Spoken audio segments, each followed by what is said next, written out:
today that speaks to President Biden's commitment to bring home Americans held hostage and wrongfully detained around the world. And he's been clear since the beginning of this administration that he is committed to doing exactly that, to bringing Americans home. He's brought home Americans from Venezuela, from Afghanistan, from Haiti, from Burma, and now today from Russia. And Trevor's freedom is the result of months and months of hard, careful work across the U.S. government. Now we'll get to your question. When he referenced the tough decision in his statement this morning, he was referencing the decision to commute the sentence of Konstantin Yaroshenko. I would emphasize that this individual had already served the majority of his prison sentence for a nonviolent drug crime, and our overriding priority here was the safe return of Trevor Reed, knowing not only had he been held against his will for too long, but that his health condition required urgent treatment. He's going to be able to not only be reunited with his family, but to receive the treatment he needed from the United States. So again, our objective is to bring all Americans who are detained, who are held, who are away from their families home from overseas, but I'm not going to be able to preview for you what processes or approaches we're going to take for those moving forward. But is there a concern that now it's not just detaining Americans, but wrongfully mistreating them allows allowing them to get seriously ill, gives another country leverage over the United States in terms of creating another opportunity such as this for this sort of prisoners? Well, again, unfortunately, Zeke, there are Americans who are held in other places around the world who we are still working to bring home, and that has been the case long before the president, and importantly, our hostage negotiator took the steps to bring Trevor Reed home. So this has been going on for a long time, I guess, is my larger point. And our effort and our objective was to take steps that we needed to take to bring him home, knowing his health conditions and know he's been held for too long. On a different topic, Russia yesterday and today effectively cutting off natural gas to Poland and Bulgaria. Yeah. What's the White House response to that, and are there additional steps the U.S. government is taking to reassure its European allies that, maybe not so much now, but certainly when the weather turns later this year, that they will have the energy supplies they need? Sure. Well, unfortunately, this is not. This is the type of step, the type of almost weaponizing energy supplies that we had predicted that Russia could take in this conflict. That is why we, of course, have been in touch with Europe, including with these countries, including over the last 24 hours with leaders in Poland and Bulgaria. And we have been working for some time now, for months, with partners around the world to diversify natural gas supply to Europe in anticipation of and to also address near-term needs and replace volumes that would otherwise come from Russia. I would note that last month, in advance of this, the President launched a task force with the EU to target additional LNG volumes for Europe, including Poland and Bulgaria. This will help replace, over time, Russian gas to Europe, decreasing Europe's dependence on Russia and Putin's ability to use energy to coerce Europe. I would also note that Poland and Polish leaders have said they have the capacity through the reserves and other imports right now for the moment, and Bulgaria has said it is also looking at other import actions. So we are working, and we have been working to address over the long term. We have been in touch with these leaders over the last 24 hours, and I would also note what they've said about what their capacities are for the current short term. Go ahead. Thanks, Jen. Has the president been in touch with, or does he plan to reach out to Paul Whelan's family, Brittany Griner's family, any of the other families who have loved ones detained in Russia? We have, of course, been in touch with their families over the course of time. I'm not going to detail those conversations further. But Paul Whelan's brother, David Whelan, put out a statement today. He said if this case required difficult decisions that the president doesn't take lightly, how difficult are the decisions he faces to release Paul? What's your response to the Whelan family? Our response is that we are going to continue to do, the president is going to continue to do, our State Department officials and negotiators are going to continue to do everything they can to bring Paul Whelan home. If I can just ask more follow-up, the president, of course, met with Reed's family here at the White House. Can you talk about the personal impact that meeting might have had? Did he leave that meeting with a sense of urgency, a renewed sense of urgency to get this done? I would say the president has had a sense of urgency about bringing Americans home long before that meeting. Of course, he enjoyed that meeting he had with them. He also spoke with them on the phone when he went and traveled to Texas. And again, I know he was intending to reach out to them this morning as well. Go ahead. On the economy, we have a GDP print that's coming out tomorrow that's expected to show fairly marginal growth. There's increasing expectations from banks, predictions of that we're entering a recession. Your budget plan had a focus on budget deficit reduction as opposed to fiscal stimulus. Is there any plan to change that as we see the threat of a recession looming? Well, again, as I've said before on the recession question, obviously we look closely at economic data. We continue to believe that there are strong data in the economy, whether it's record job growth, whether it is the current unemployment rate, and that as a result of the actions of the president. I would note on the GDP expectations for tomorrow, as you noted, the market expectations and other analysts out there do expect the growth to be slower in Q1, which is what the data is being reported out tomorrow, than in the fourth quarter of last year. This largely reflects the very strong pace of growth in the fourth quarter. When taken together, growth over the 2 quarters is expected to be at a solid pace if we look at it over time, which is how we look at data. And looking under the hood, the slowdown relative to Q4 is mainly for technical reasons like the change in inventory. So last quarter, companies built up their inventories very quickly, and growth in inventories are expected to be slower, though still positive, this quarter. This is something that has been pointed out, or this trend, or this reasoning, I should say, has been pointed out by a range of outside economists and forecasters, including former NEC Director Jason Furman. A quick follow-up just on inflation. There's been some numbers that have shown that, the monthly interest payment that somebody pays when they take out a mortgage has basically doubled over the past year. You've talked about what you're doing on meat prices, but if you look at the grocery bill pretty widely, there are many categories where we're seeing double-digit inflation: flour, coffee, fruit. Is there any strategy to deal with some of these other areas where we're seeing kind of broad-based inflation? Well, I would say the president's plan to address inflation or address causes or costs as they've gone up for the American people has many different components. Obviously, there's an important purview that the Federal Reserve has, and they've indicated their plans to recalibrate. We support that effort or steps they intend to take. And obviously, they have purview over it, and they've predicted that inflation will come down and moderate before the end of the year. But how the American people experience inflation is costs, as you noted, whether it's at the grocery store or other costs on their pocketbook. And the president has taken a number of steps to address costs, even extending the pause on student loans, which is something he did just a few weeks ago, the steps to fix the family glitch in the Affordable Care Act so more people would be eligible for lower cost health care, and continuing conversations that are happening on Capitol Hill right now on his proposals to lower costs on child care, health care, the cost of prescription drugs. These are all areas that impact and will help families as we're working to bring costs down.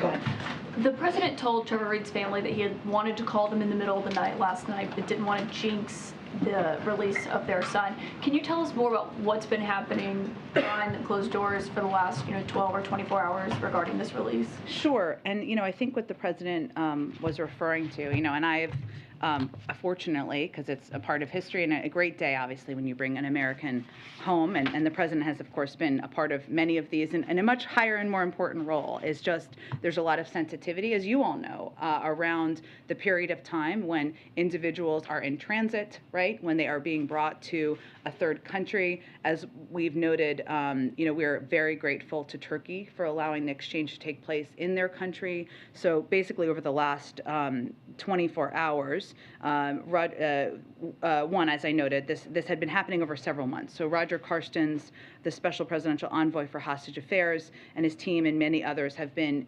negotiating and engaging in this, and the exchange took place in Turkey during the early hours of the morning East Coast time. So I think what the president was referring to was his understanding and knowledge that that would be happening, but not wanting to put anyone in a position of putting that at risk, even people who are excited and joyful and looking forward to the news. Then once they got to Turkey and they were safely on a plane on their way back, we were able to obviously make notifications and phone calls and also put out the statement from the president to make all of you aware. Were any other conditions agreed to for Trevor Reed's release besides the release of this Russian?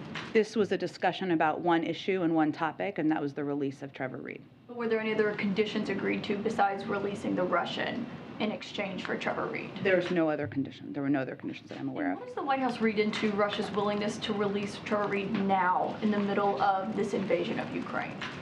Look, I think the release of Trevor Reed, him returning home to his family, receiving the health care that he has long needed, does not change our approach or view, opposition, or the president's intention to put forward a package in the coming days to help continue to support the Ukrainians. In terms of what they mean or how they assess it, I would leave it to them to speak to that. Does it make anyone here at the White House more optimistic about what could be ahead, or does it have nothing to do with This was about one issue and topic, and I don't think we should read into it further. Go toward the back. Yeah, we can come to the back in a moment. Go ahead, Weijia. Thanks, Jen. To follow up on Mary Alice's question, during an interview this morning, Trevor Reed's parents said they believed that personal meeting with the president was the, quote, tipping point, that it made all the difference. Is that true?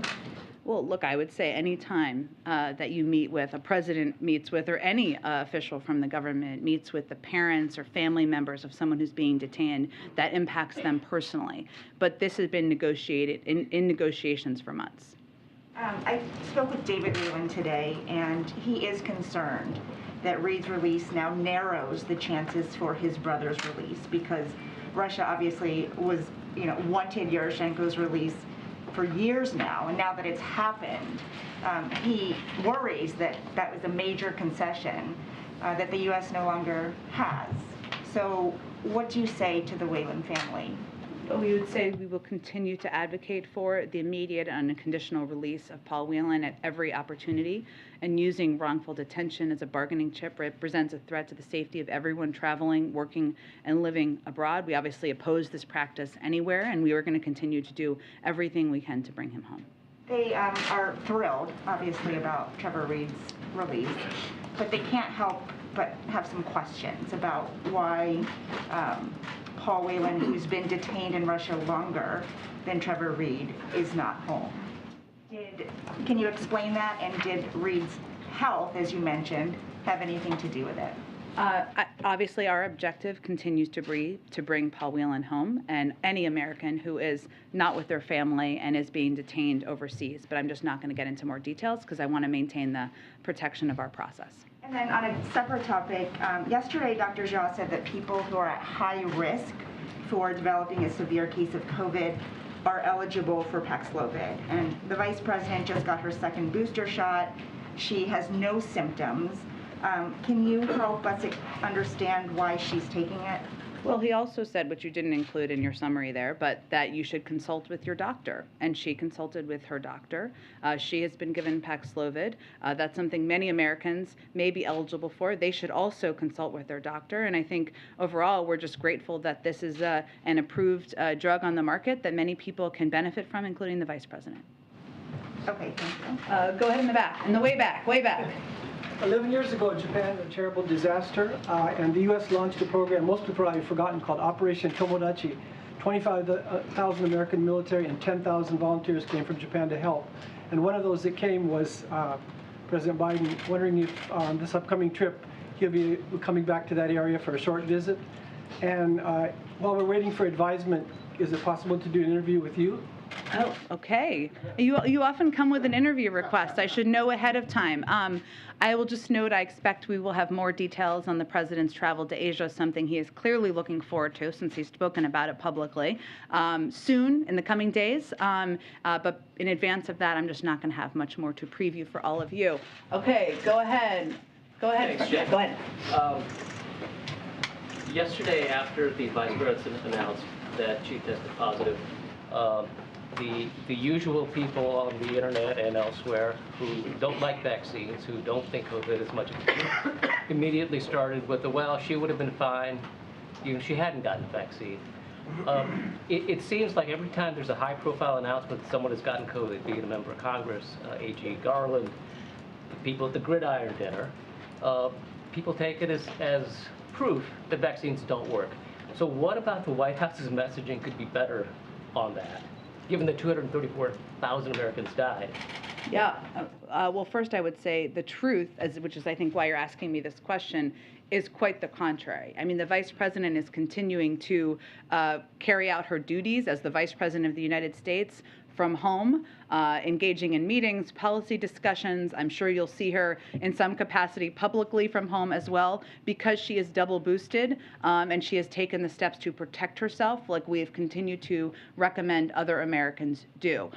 So I would note that, well, the vaccine, the reason to take the vaccine is, of course, because it can protect you from severe death, from severe illness, severe death, that was a little intense how I said that, from death or severe illness, and by multitudes of numbers. We are going to continue, and if you're eligible for a booster, as she was, as the president was, we recommend you get that for a second booster, because it can put you in a position where even if you get COVID, you're able to still not experience minimal symptoms or no symptoms like the vice president has been, and to continue to go about daily life the best you can while you're quarantining.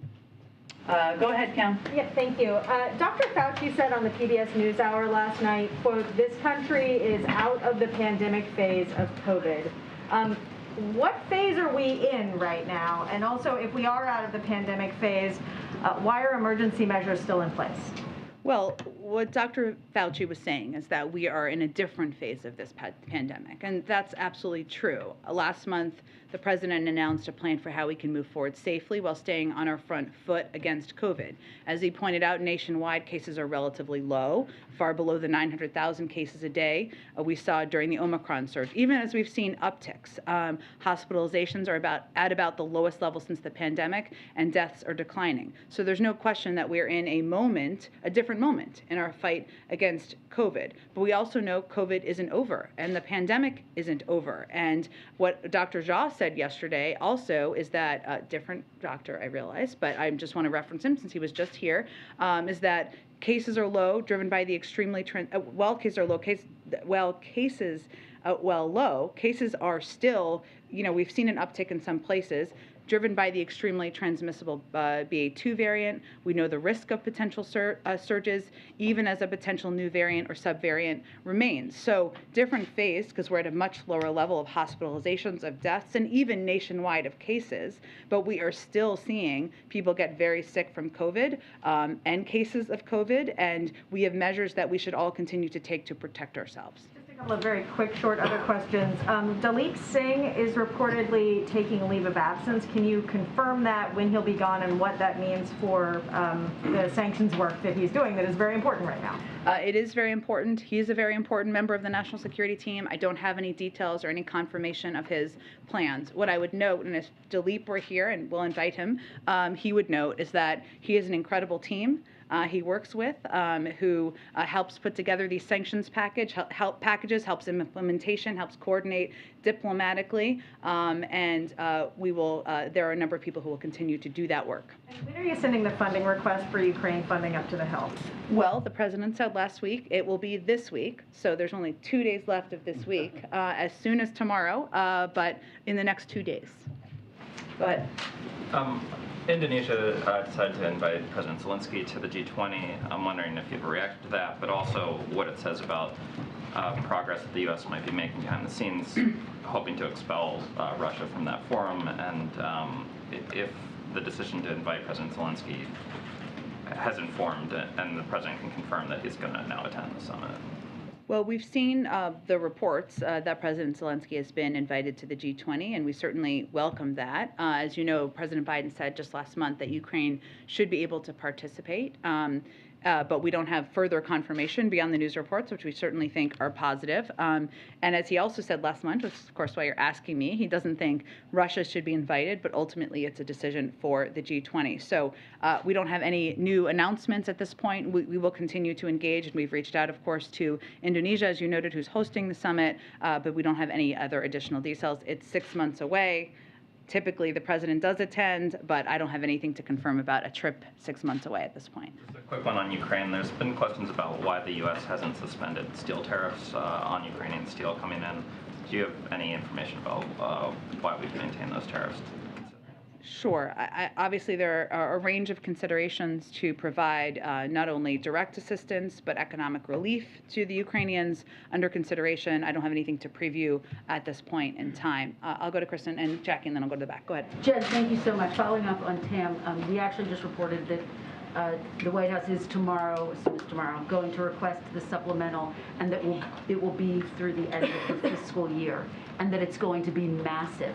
Can you help characterize how much money will the administration be asking for? Will we hear from the president on this? So let me try to answer all those questions and then tell me if I don't.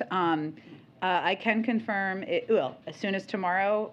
Only 2 days left in this week, but it will definitely be this week that we will send up the supplemental. In terms of the president's schedule, his role, I have nothing to preview at this point in time. As soon as anything is finalized, if he's going to speak publicly, we will announce that to all of you or let you all know. In terms of the length or the size, I don't have a number for you at this point in time, but there is plans for this to be a proposal to go through the fiscal year, and it will include, as our past packages have included, security or military assistance, humanitarian economic assistance, given those, in our view, will help address a range of the needs the Ukrainians have. Thank you. You did answer all of my questions. Obviously, there's a renewed push on Capitol Hill and behind the scenes here at the White House for some revised version of the Build Back Better plan, a scaled back version. When was the last time President Biden spoke with Senator Manchin in earnest about what he could sign off on? So we're just not going to detail that per the president's request. From here, any conversations he has with Senator Manchin or other senators, just to protect those conversations. Fair enough. Can you characterize, though, are the negotiations happening in earnest? Are there real talks going on about specific things that Senator Manchin that the White House could agree to? I would tell you, and I'm sure your colleagues on the Hill, now that all these senators are back, can confirm this with a number of them right now or today, that there are still a great deal of interest, passion, in moving forward with the president's plan to lower cost for Americans, and a lot of senators who would like to see this move forward. Secretary Mayorkas is getting a real grilling on Capitol Hill today, particularly about Title 42 and the plans that are in place to deal with it. DHS has acknowledged that a surge would put a substantial strain on resources. Now, obviously, DHS announced this 6.20-page plan. But given that strain that DHS is anticipating, why should the American people have confidence that you'll be able to deal with that surge of migrants if Title 42 is lifted? Well, first I would say, just as a reminder, it is a health authority, not an immigration plan or an immigration authority, and it's not meant to be a replacement of. So the determination about where we stand and to lift it was made by the CDC. Just to note, the 6-point plan that Secretary Mayorkas put out and talked about today or over the last 24 hours includes 6 pillars: surging resources, including personnel, transportation, medical support, enhancing CBP processing efficiency and moving deliberate speed to mitigate potential overcrowding, administering consequences for unlawful entry, bolstering the capacity of non-governmental organizations to receive non-citizens, targeting and disrupting the transnational criminal organization and smugglers, and deterring irregular migration. So what he talked about today is exactly what his preparedness plan that's been in the works and in the planning for months would do, and they have talked about the need potentially for more resources to make that happen. And just to be very clear, and some Democrats have said this, will the plan be in place before Title 42 is lifted? That is exactly what the preparedness and implementation plan is intended to do. Go ahead, Jack. Thanks, Jen. Dr. Fauci said that he's not going to the White House Correspondents' Dinner, citing COVID concerns. Obviously, he's the president's chief medical advisor. As far as we know, the president is still planning to attend. How should people understand Dr. Fauci's decision versus the president's decision? And is there any concern that the president would be seen as not following the science in some way?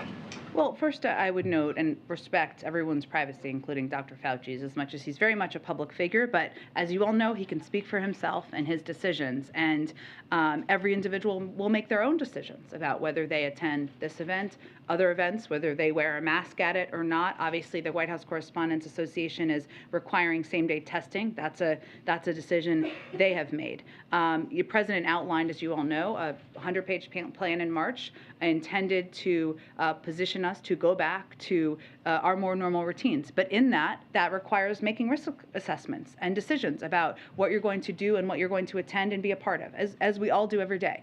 Today, the president felt it was very important to be at and speak at the memorial service for a diplomatic icon, Secretary Madeleine Albright. He made the decision to do that despite the fact that there were hundreds, if not thousands, of people there. He has made the decision he wants to attend in a safe way the White House Correspondents' Dinner to showcase his support for the free press, for the work of all of you, for the work of your colleagues around the world, to not only share accurate information about COVID, but also report on the war in Ukraine and all of the work that happens every single day. That does stand in stark contrast to his predecessor, who not only questioned the legitimacy of the press on a nearly daily basis, but also never attended the dinner, I don't believe. So he felt that was important and made a risk assessment to do that in consultation with his doctors and healthcare team. I would note that we also take additional precautions and steps. I would expect that he may wear a mask when he's not speaking. I'll wear a mask when I'm at the dinner in all likelihood. And we also took steps, including the fact that he's not attending for the eating portion of the dinner, and he'll be there for the program, which includes a number of speakers, the presentation of scholarships, as you know, and of course, his speaking and his roasting, where he will be on the menu, as he likes to say, when Trevor Noah is speaking. So, just like anything, it's a risk assessment and a decision he made on a personal basis. Thank you. And I want to ask a few questions on Title 42, but real quick, I want to take another stab at a question I tried yesterday. You answered the first part of it. We've heard the president say over and over again that he has never spoken to his son about his business dealings. Has he ever spoken to his son's business partners about his son's business dealings? Again, nothing has changed about what I said yesterday. The president does not get involved in the business dealings of his son. Even through his son's business partners? Nothing has changed since what I said yesterday. Okay. I don't believe you answered that part of my question yesterday. He's not involved in his son's business dealings. On Title 42, Mayorkas detailed this 6-point plan. Part of it involves sending health care providers from the VA.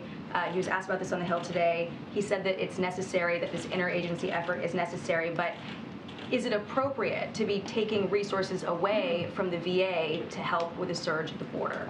Again, these decisions and discussions about what resources are possible are made through the interagency process, and clearly having support and resources for our nation's veterans is a top priority to the president. But we also want to take steps we can at the border, even as we anticipate an increase in migrants coming to the border, to keep the American people safe, and this is part of that effort. Another piece of this plan talked about the law enforcement help. CBP has 23,000 agents working on the southern border right now. We're already seeing 7,000 illegal crossings a day. That is expected to surge to 18,000 when Title 42 is lifted. So how does adding 600 law enforcement officers make a dent in that? Well, I would say, Jackie, that one of the reasons that Secretary Mayorkas is participating in the important, democratic process of testifying on the Hill is to answer the questions of exactly how the resources he's requesting and they have identified as needing to address this potential increase will help address that. So I would point you to his many hours of testimony today and tomorrow. And then there's been reporting that Speaker Pelosi is unhappy with the way that the White House has handled Title 42 and worried that if it comes up for a vote as part of a Ukraine package, that Democrats wouldn't have the votes to defeat that. Does the White House share that concern, and what do you make of Pelosi seeming to be kind of shaky on just how close she is with the White House on this decision? Well, I would say we're incredibly close with Speaker Pelosi, and the president has known her for many, many decades. I don't have more to spell out or explain what her meaning was or what defeat it means or doesn't mean. There are many strong feelings and points of view on Capitol Hill in the House and in the Senate about Title 42. It wasn't a decision made by the White House. It's a decision made to lift it by the CDC. The authority was given to them by Congress. And our effort and our focus is on implementation, and the Secretary of Homeland Security is obviously testifying on that. So I don't have any more to explain about the particular comments, but we obviously work very closely with Speaker Pelosi on a range of issues, including immigration. A number of Democrats are, speaking up about their problems with Title 42. I mean, Mark Kelly was briefed by Mayorkas yesterday. He said that he still has remaining questions about how and when resources are going to hit the ground. These are Democrats saying these things. They're not wanting, Title 42 to replace an immigration effort. but they're saying that there just is not a plan in place to support what's going to happen when Title 42 goes away. Well, what I was trying to note earlier, perhaps not articulately, is that there are a range of members who have strong concerns about it being lifted. Again, not a decision we make, a decision made by health and science experts. And there are many members who feel very strongly about it actually being lifted and that moving forward. This is why Secretary Mayorkas is on the Hill doing, I believe, 4 hearings, answering extensive questions from a range of members, Democratic and Republican. He put out a 6-pillar plan on exactly how he's going to implement it, and that has been a plan that's been in the work for 6 months. So this is part of the democratic process happening, and he's happy to be on the Hill answering their questions. Go ahead, Peter. Hey, Jen, the bipartisan leadership of the Senate Judiciary Committee, Senators Durbin and Grassley, have expressed concern about the DHS Inspector General delaying or diminishing reports on sexual misconduct. This is a Trump-era holdover. Is the president going to point a fire or in some way intervene with Mr. Ghaffari, who is the Inspector General, and is there any broader sense about what to do about Trump-era Inspector General?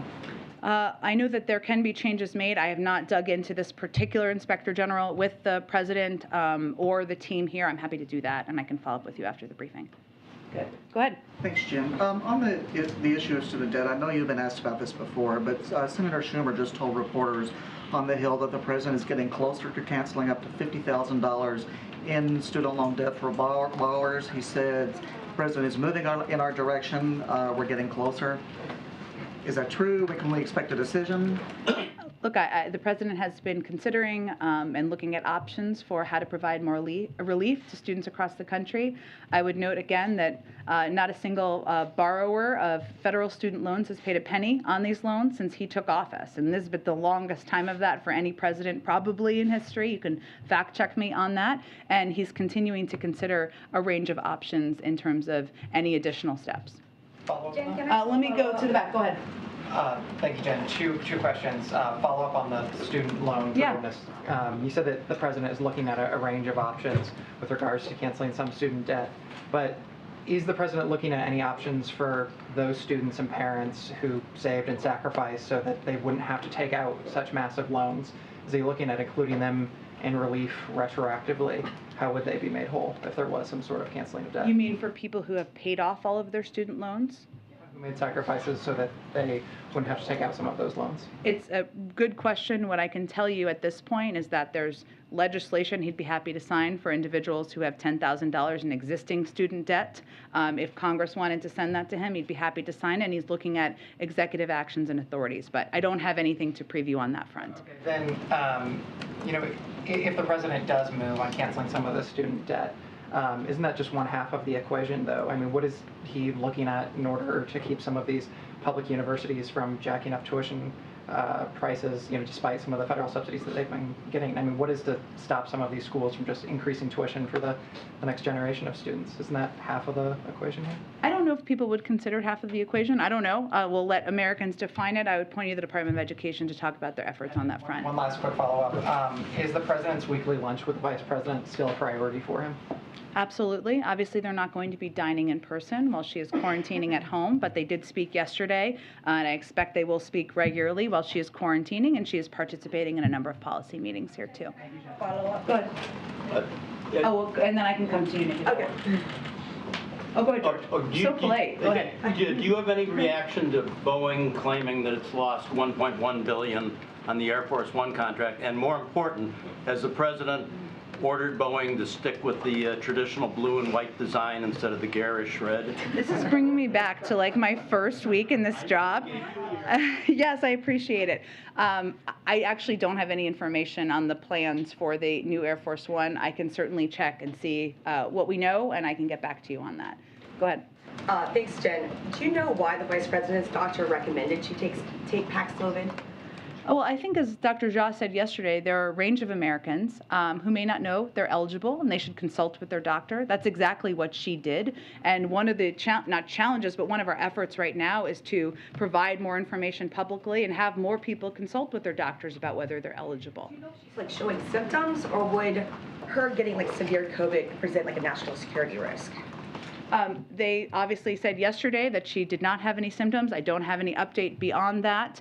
She's continuing to work from home, conducting her duties as vice president, so I don't believe we're talking about a national security issue in this moment. She can also do secure calls and video conferences from her home because we have that capacity. If she got severe COVID disease, would that not be a national security risk? I'm not going to speak to a hypothetical of the vice president getting sicker at this point in time, which I think is probably understandable. Go ahead. Can the White House give us any update on Trevor Reed's condition after his release, or any treatments that he might have received following his release? Well, obviously we're going to respect his privacy, and we spoke to his health conditions because we wanted to emphasize how important it was and the urgency of bringing him home, but we will, of course, leave that to him and his family to speak to and respect his health privacy beyond now. And then on the vice president, did her role as vice president have any impact on her receiving this treatment? Did that, her serving as somebody who is in the line of succession, did that have any impact on her getting Paxlovid? Well, I think it's important to note Paxlovid is widely available across the country through people consulting with their doctors, so it is not just a treatment that is available to only a small population of the public. In fact, what our effort is and what our focus is at this point is more broadly educating people on how they may be eligible for it. Certainly, we are grateful that this treatment is out there and available so that the vice president, somebody who's incredibly important in the line of succession, can take it, but she did it through consultations with her doctor. Go in the middle. Thanks, Jen. So Democrats on the Hill today said they will act soon on efforts to lower prices of gas, and that a federal gas tax holiday is still on the table for them. If they if they include a federal gas tax holiday in a bill, would the president support that? The president has long said that he's open to a range of options, including a federal gas tax holiday, and we're continuing to consult with members of Congress about a range of options on lowering the price of gas. Go ahead. Yeah, so on Poland and Bulgaria, energy experts see that as sort of a warning from Russia to Germany, other countries in Europe to pay in rubles. We're also hearing that some companies in Europe are paying rubles for energy. Is there a message from the White House to those companies or countries that might cave and pay in rubles for energy? I don't think we have a new message to offer today. What I would note is that we have long predicted, this is the Russian playbook, part of the Russian playbook is weaponizing energy. So could they do it other places? That certainly is possible. That's one of the reasons why this task force was launched that we're working with the Europeans on to ensure that we are diversifying access for LNG and also for oil as well for the Europeans. And about a month ago, you announced that the U.S. was going to release 1 million barrels a day for 6 months. Crude oil prices are still over $100 a barrel today. Gas prices are up. Is it having the intended effect? Well, we've said this is one tool that we can utilize, and I know that gas prices also did come down from the beginning as a result of these actions, but we're continuing to explore additional options. As we know, the oil markets are a global market, and increasing supply and continuing to work with other countries to increase supply is part of our overall objective here. We're down only 3 cents, and we're about 20 cents away from the record. So. Well, again, we're going to continue to take steps to reduce the price of gas for the American people. Every range of options remains on the table, as is evidenced by the earlier question, and we know that increasing supply and ensuring supply meets the demand on the marketplace is part of that effort. We also watch closely for any attempt at price gouging. When oil prices come down, obviously gas prices should come down, and as you know, because we've had a range of charts in here, we watch that closely as well, and that's something we will continue to call out. I can do like one or two. Oh, I think, okay, one last one, go ahead. Jen, can I just ask quickly, when the supplemental request comes out, either, I guess, tomorrow or Friday, will there be anything changing any of the COVID-related requests that are previous? Are the only new materials going to be related to the Ukraine request, or will there be a new spate of requests on COVID assistance as well? So we will request COVID funding, and we will reiterate our request for $22.5 billion for COVID funding, something we feel will help meet the immediate emergency needs we have. And that was a discussion, obviously, that we didn't get through, but we will continue with Congress in the coming days and weeks. Thanks so much, everyone.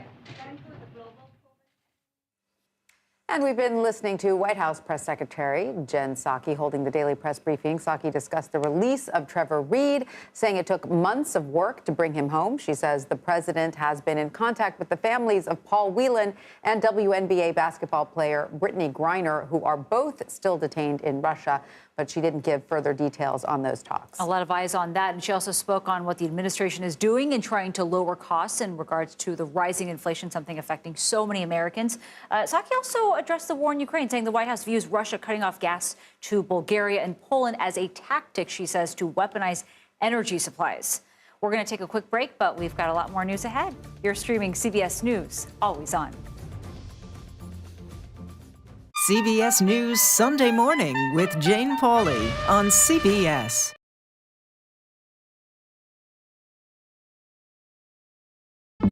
An original documentary from CBS reports. It's gonna be big! The metaverse, the virtual world that's become a cryptocurrency casino. It's like buying property on Mars.